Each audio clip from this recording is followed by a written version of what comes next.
Hi there and welcome to MiWeek. I'm Christy McDonald. Thanks so much for making time to join us this week. Coming up, we're taking a closer look at the details that could finalize a move of the Wayne County Jail and a development deal with Dan Gilbert. Plus, an in-depth One Detroit report on the impact of water shutoffs in the city and what is being done to minimize the health risk for people who can't afford their bills. And our take on White House Communications 101. That's all coming up for you on MiWeek. But we do start with the Detroit primary coming up this Tuesday. Not only is there a race for mayor, but city council and clerk. So let's bring in our MiWeek contributors, Nolan Finley of the Detroit News, Stephen Henderson of the Detroit Free Press. Guys, we are just a couple days away from this primary. And Stephen, you don't find it so exciting? Well, there's not a lot of really great races. For the last two cycles in Detroit, we've had real questions about who was going to win, who was going to make it through to the general election. Maybe it's a sign of more stability in the city's governance that we don't this time. I mean, I can't name a single council race even that I think is likely to yield a surprise. The clerk's race is really the only thing that seems somewhat competitive, and I'm not sure how competitive it actually is. We have an outsider candidate who I think is quite impressive, who both newspapers endorsed. So we'll see how that goes. But I'm not staying up late Tuesday to see what happens. Overview, Nolan, do you agree with Stephen in terms of, does this give kind of a sign of more stability that city council has kind of evened off a little bit? Perhaps. I mean, I remember the days when there'd be 60 to 100 city council candidates in a race, and we used to have to deal with them in debates. Have to interview them all.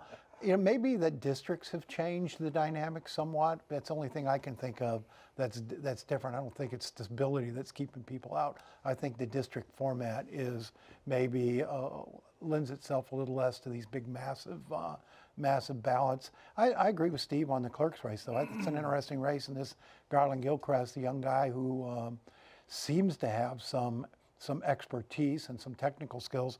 That clerk's office is a mess. And if Janice Winfrey gets elected again, I mean, the people will get what they deserve in terms of being cheated out of their vote. And that's what she's done. When people go to the polls and vote, and because of the incompetence of the bureaucracy, their ballots get spoiled.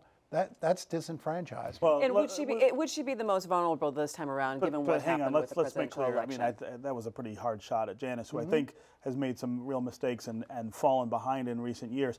There aren't spoiled ballots. There are ballots that have been compromised in such a way that they can't be recounted, but they all count toward the final total when they are counted the first time. Now, I'm not making excuses for the things that they did wrong, especially in the last election. But to say that people's votes didn't count as a result is actually not so. They lost bags of ballots and were unable, as you said, unable to recount. Had that recount in Michigan gone through, we would have been a national embarrassment, because Michigan was pivotal to the election, and you would have had all of these Democratic votes that wouldn't have been able to be recounted. It would have been a disaster, and it stems to incompetence in the office. Yeah, I think the report of the elections director, the statewide elections director, on what happened during that election fell far short of that kind of indictment. It did talk about the problems in that office. Wasn't the first election that was screwed up? No, we've had a problem with this for a while. Janice, I think, has reached a point where she can't take the clerk's office So my any question further. is, does this make her the most vulnerable than she can ever be at this point? I don't know. I think she's vulnerable, but I don't know if it's the most vulnerable. I think, Janice deserves a lot of credit for what she did when she got elected to that office 12 years ago.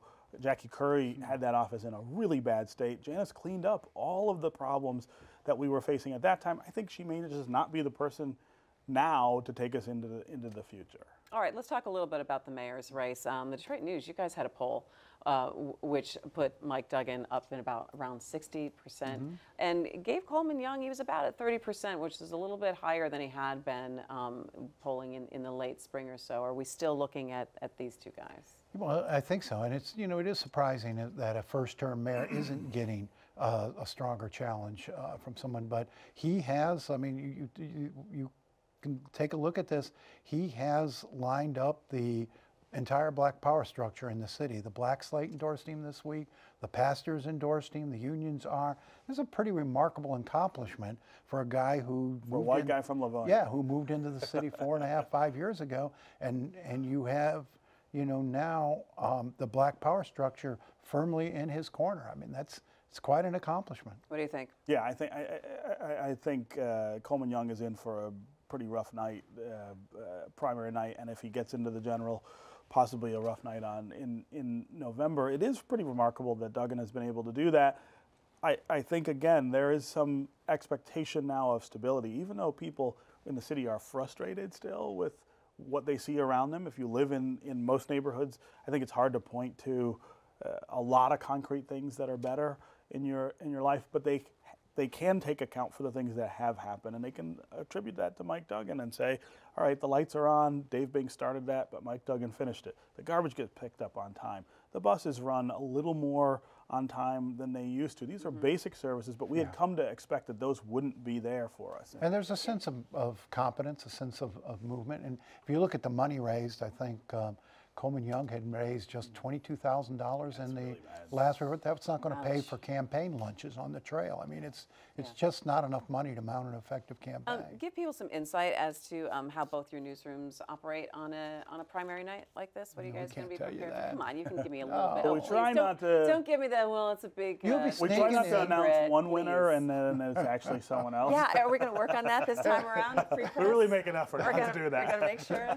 Wow, I didn't bring that up. You did. Let the record show You that. can laugh about it. It's not my operation. You got to. Go ahead, Nolan. It depends on the election. I mean, obviously, this one won't have the intensity of the presidential election or a general election, but you normally have a lot of people coming in covering different levels of races. You have a whole bank of folks making calls to local clerks to get vote totals in these community races, and then on up the line.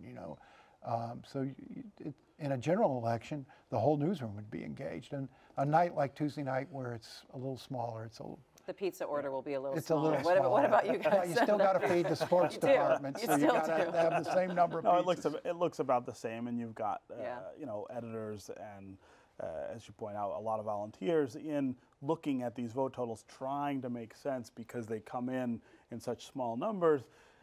Everybody's drive is to A, get it right, but also B, to be the first person to announce. I've always thought that was a little strange. What difference does it really make the next day if you were the first person to announce something that's going to... For local news, they do a proof of performance saying you saw it first here on whether... But sometimes it's easy. You're wrapped up 10 o'clock. Everybody knows who's won. It's on the 11 o'clock news. I covered I ran the election when Engler and ran against Badger and won. It was all night. We're sitting there. That was when we had additions going through the night and into the morning, and we're sitting there at about 7:30, 8 o'clock, and there's still there's no defined winner. We looked at where the votes were out still, and it was in the Republican districts of Western Wayne County, Livonia and Canton, and we figured, John Engler had won this. He was ahead by about a few thousand votes at that time, and the last votes not counted were in those Republican districts, and that was the way we were able to call the race, but it's not always easy. All right, well, we'll be looking at both detnews.com and freep.com for it all.